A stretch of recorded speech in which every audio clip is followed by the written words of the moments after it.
Procediamo quindi con la cerimonia di premiazione della gara 100 metri farfalla assoluti femmine. Consegna le medaglie Giorgio Chinellato, vicepresidente nazionale della Federazione Italiana Cronometristi, e consegna la medaglia di bronzo per il suo terzo posto a Sonia La Quintana, 1.03.04 Whisper Nuoto Cordenons.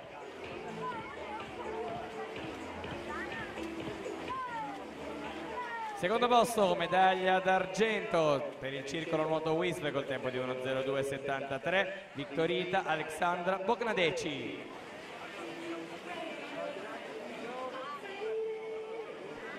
Primo posto, medaglia d'oro, first place, gold medal for South African team, 1.00.73, Harry Gallagher.